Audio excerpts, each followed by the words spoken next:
Hi hello ಎಲ್ರಿಗೂ ನಮಸ್ಕಾರ. ನಾನು ಬೆಳಿಗ್ಗೆ ಫ್ರೆಶ್ ಅಪ್ ಆಗಿ ಹೊರಟಿದ್ದೆ ಡ್ಯೂಟಿಗೆ ಹೋಗ್ಬೇಕಾದ್ರೆ ಒಂದು ಕಾರಿಂದ ಲೈನ್ಸ್ ನೋಡಿದೆ, ಕೀಪ್ ಡಿಸ್ಟೆನ್ಸ್ EMI ಸ್ಪೆಂಡಿಂಗ್ ಅಂತ. ಇದೊಂದು ಲೈನ್ಸ್ ನೋಡ್ರೆ ಗೊತ್ತಾಗುತ್ತೆ ನಮ್ಮ ಹುಡುಗರ ಲೈಫ್ ಎಷ್ಟು ಕಷ್ಟ ಅಂತ. ಒಂದು ವಿಡಿಯೋ ಹಾಕ್ತೀನಿ ನೋಡ್ಕೊಂಡು. ನಮ್ಮ ಹುಡುಗರಿಗೆ ದೇವರು ಒಂದು ಒಳ್ಳೆ ಕ್ವಾಲಿಟಿ ಕೊಟ್ಟಿರೋದೇನು ಅಂದ್ರೆ, ಎಷ್ಟೇ ಪ್ರಾಬ್ಲಮ್ಸ್ ಇರ್ಲಿ, ಎಷ್ಟೇ ನೋವಿರ್ಲಿ, ಹೊರಗಡೆಯಿಂದ ಹುಡುಗರು ನಗ್ನಗ್ತಾ ಇರ್ತೀವಿ. ಇವಾಗ ಡ್ಯೂಟಿಯಿಂದ ಬರೋದು ಸಂಜೆ ಆಗಿತ್ತು. ಬಂದೊಂದು ಸ್ವಲ್ಪ ಫ್ರೆಶ್ ಅಪ್ ಆಗಿ ಕಾಳು ತಿನ್ಕೊಂಡು ಹೊರಗಡೆಗೆ ಹೋಗಿ ನೋಡ್ತೀನಿ, ಅಮ್ಮ ಮೇಕೆಗಳಿಗೆ ನೀರು ಕುಡಿಸ್ತೀನಿ.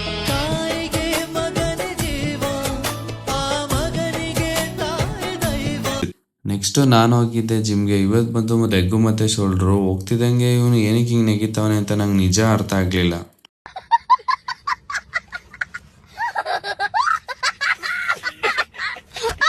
ಹೋಗಿ ಒಂದು ಸ್ವಲ್ಪ ಬಾಡಿ ಫ್ರೀ ಮಾಡಿಕೊಂಡು ಇವತ್ತಿನ ವರ್ಕೌಟ್ ಬಂದು ಲೆಗ್ಗು ಮತ್ತು ಶೋಲ್ಡ್ರು. ಲೆಗ್ಗಿಗೆ 4 ವೇರಿಯೇಷನ್ ಇಂಟು 3 ಸೆಟ್ಸ್ ಮಾಡಿದ್ವಿ, ಶೋಲ್ಡ್ರಿಗೆ 3 ವೇರಿಯೇಷನ್ ಇಂಟು 3 ಸೆಟ್ಸ್ ಮಾಡಿದ್ವಿ.